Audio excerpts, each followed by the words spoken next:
UP के अलीगढ़ में एक वीडियो इन दिनों तेजी के साथ वायरल है, जिसमें नेहा सिंह नाम की एक महिला थाने में पुलिसकर्मियों पर न्याय नहीं देने का आरोप लगा रही है। नेहा का ये भी आरोप है कि उसके पति और ससुराल वालों ने न केवल उन्हें घर से निकाला, बल्कि उनके चरित्र पर सवाल उठाने के लिए सरकारी अस्पतालों से फर्जी प्रेगनेंसी रिपोर्ट तक बनवाई। अभी तक इसमें कोई भी केस में क्यों कार्रवाई नहीं हुई है? जांच ये सब आपको भी पता है। उस दिन एसएचओ भी बोल रहे थे कि ये रिपोर्ट झूठी है, तो अभी तक इसमें एफआईआर क्यों नहीं हुई है, मुझे ये जानना है। हालांकि पुलिस का कहना है कि एफआईआर लिखी जा चुकी है, बकायदा जांच चल रही है, लेकिन नेहा सिंह वीडियो में कुछ और ही आरोप लगा रही है। 29 से मैं यहाँ पे आ रही हूँ, लेकिन आज तक ना तो कोई एफआईआर लिखी गई है मेरे केस में। हालांकि इस केस पर पुलिस ने कैमरे पर कुछ भी बताने से इनकार कर दिया है। मध्य प्रदेश के राजगढ़ में कर्ज के जाल से बचने के लिए बीजेपी नेता के बेटे ने साजिश का ऐसा जाल बुना कि जिसमें वो खुद फंस गया। लेकिन कहते हैं ना कि झूठ के पैर नहीं होते जो ज्यादा दिनों तक नहीं चल सकते।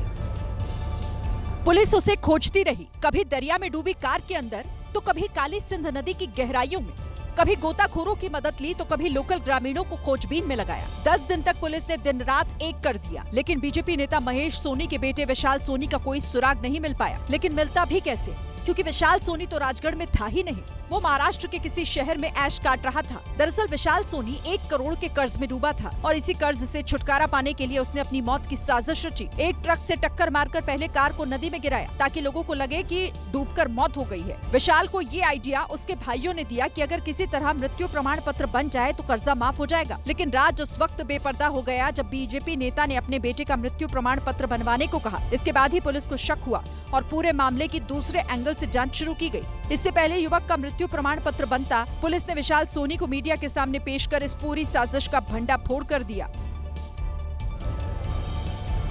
बांग्लादेश के कई इलाकों में भारी बारिश की वजह से बाढ़ के हालात पैदा हो गए हैं। भारी बारिश के चलते पड़ोसी देश की कई प्रमुख नदियां उफान पर हैं। बड़ी खबर आप जान लीजिए, बांग्लादेश में कहर बनकर आई बारिश और बाढ़।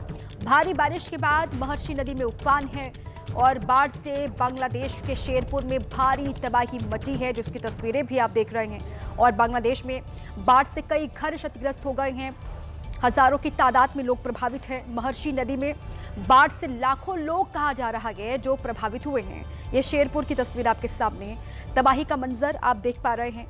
बांग्लादेश के कई इलाके जहां पर कुदरत का कहर इस वक्त देखने के लिए मिल रहा है।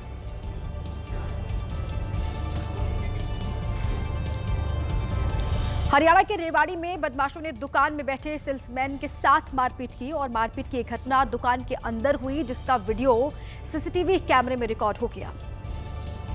सीसीटीवी फुटेज में नजर आया कि दुकान पर काम करने वाला युवक काउंटर के पास बैठा हुआ था। तभी सफेद रंग की टी-शर्ट पहने हुए एक बदमाश दुकान के अंदर पहुंचा। इसके बाद काली टी-शर्ट पहने हुए एक और शख्स दुकान में घुसा और काउंटर पर बैठे मुकेश से दोनों की बहस होने लगी। दोनों दुकान के अंदर थे, तभी तीसरा बदमाश यहाँ पहुँच गया और फिर तीनों ने मिलकर दुकानदार की पिटाई कर दी। इन बदमाशों ने पहले मुकेश पर मुक्कों की बरसात की, फिर पैरों से उसे मारा। इसके बाद चौथे बदमाश ने इन्हें बेसबॉल दी, जिससे इस पर हमला किया गया। मुकेश को बुरी तरह पीटने के बाद ये सभी वहां से फरार हो गए। जांच में पता चला कि जिस लड़के की पिटाई हुई वो दुकान पर काम करता है। मुकेश ने बताया कि इन बदमाशों ने इससे फ्री में कपड़े मांगे थे और जब इसने मना किया तो इसकी पिटाई की। अब पुलिस इन बदमाशों की तलाश कर रही है। देश के अलग अलग हिस्सों से रिहायशी बस्ती में जंगली जानवरों के निकलने का सिलसिला थमने का नाम नहीं ले रहा है। ताजा तस्वीर जो है वो तमिलनाडु के नीलगिरी से सामने आई है, जहां एक हाथी ने बस में जोरदार टक्कर मार दी।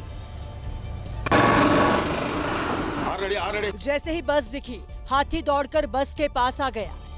इस दौरान मस्त रहने वाला गजराज गुस्से से लाल दिखा। तस्वीरों को सिलसिलेवार तरीके से देखिए। पहाड़ी सड़क पर दौड़ती बस के सामने हाथी बैरियर बनकर खड़ा हो गया। ड्राइवर ने बस में ब्रेक लगा दिया, लेकिन इसके बाद हाथी खतरनाक अंदाज में दौड़ते हुए बस के पास पहुंचा और बस पर हमला बोल दिया। इस दौरान बस ड्राइवर ने साहस दिखाया और बस को वहां से नहीं हटाया, जबकि हॉर्न बजाकर हाथी का ध्यान भटकाया। लगातार बजते हॉर्न से परेशान होकर हाथी ऊपर पहाड़ में चला गया, जिसके बाद बस में मौजूद सभी यात्रियों ने राहत की सांस ली।